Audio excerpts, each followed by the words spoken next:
ఇది. ఊరుకో. ఖుషి గురించి మనకి తెలియందేముంది?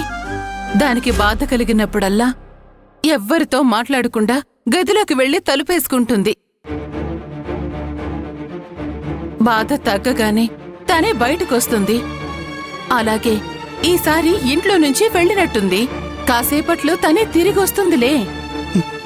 తిరిగొచ్చేసేది అయితే ఈ పాటికి వచ్చేసి ఉండాలక్క. 4 గంటలైనా రాలేదంటే నాకేదో భయంగా ఉంది. తప్పు చేశాను, చాలా పెద్ద తప్పు చేశాను. రాధ ఉన్నన్ని రోజులు ఖుషిని కంటికి రెప్పలా చూసుకుంది. రాధ వెళ్ళిపోయింది. ఎప్పుడు ఖుషి కూడా వెళ్ళిపోయింది. రాధ లేకుండా ఖుషి ఉండలేదంటే అర్థం చేసుకోకుండా చేతులారా ఇలాంటి పరిస్థితి తీసుకొచ్చావు. ఇప్పుడేం చేయని లాభం రా. ఖుషి వచ్చేస్తుంది శ్యామ్, నువ్వు ధైర్యం కోల్పోకు. ఖుషి లేకుండా నేను బతకలేను బావా. తను నా కళ్ళ ముందు లేకపోతే నేను ధైర్యంగా ఉండలేను. నా వల్ల కాదు. మావయ్య, మనలో మనం బాధపడుతూ కూర్చుంటే ఎలా? ఖుషి ఏమైపోయిందో కనిపెట్టాలి కదా. దానికి మన ప్రయత్నం సరిపోదు అనిపిస్తుంది. పోలీస్ స్టేషన్కి వెళ్ళి కంప్లైంట్ ఇవ్వడమే బెటర్ మావయ్య. అవును శ్యామ్, పోలీసులైతేనే డీటెయిల్డ్గా ఎంక్వైరీ చేసి ఖుషీ జాడ కనిపెట్టగలుగుతారు. భవానీ, నువ్వు శ్యామ్ వెళ్ళి కంప్లైంట్ ఇచ్చిరండి. పద శ్యామ్.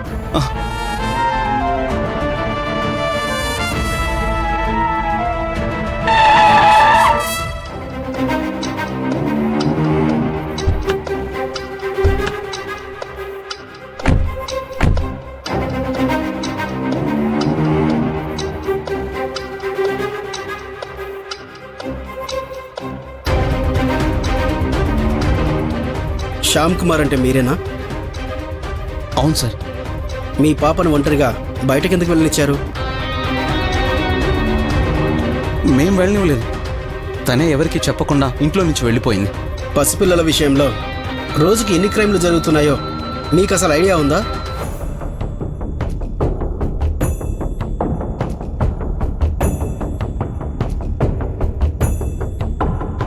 ఇంత బాధ్యత లేకుండా నడుచుకుంటే ఎలా సార్? మేం కంప్లైంట్ ఇవ్వడానికి వస్తున్నాం ఎస్ఐ గారు.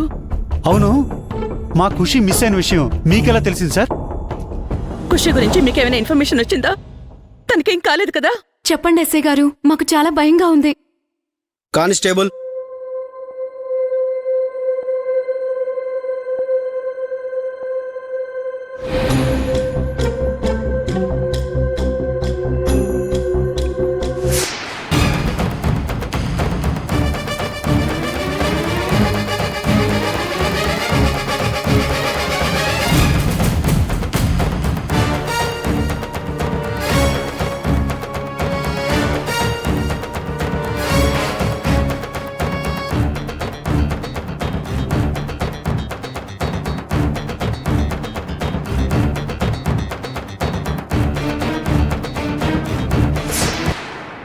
ఖుషి,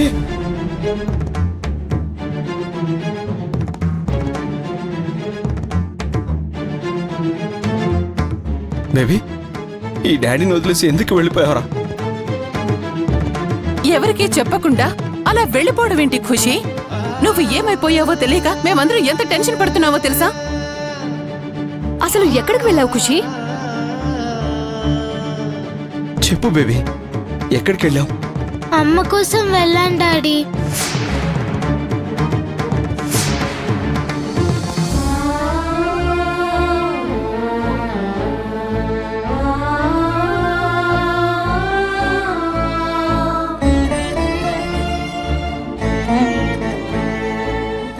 నేను చెప్పాను కదా ఖుషి రాధ మీద బెంగ పెట్టుకుంది అని.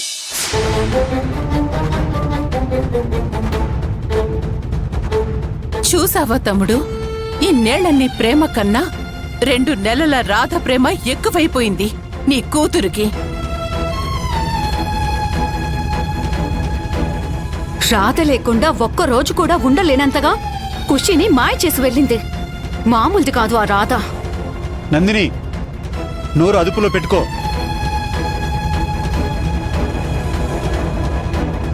రాధ మనల్ని వదిలేసి వెళ్ళిపోయింది కదా బేబీ. తన కోసం నువ్వు వెళ్ళడం ఏంటి? నా వల్లే కదా డాడీ అమ్మ వెళ్ళిపోయింది. అందుకే నేనే అమ్మని తిరిగి తీసుకురావాలి అని అమ్మ ఎక్కడుందో కనిపెట్టమని అడగడానికి పోలీస్ స్టేషన్కి వెళ్ళాను. డాడీకి చెప్పకుండా వెళ్ళడం కరెక్టా బేబీ? అమ్మ కావాలని నిన్ను అడిగితే నువ్వు తిట్టావు కదా డాడీ. అందుకే నేనే వెతికి తీసుకురావాలని వెళ్ళాను.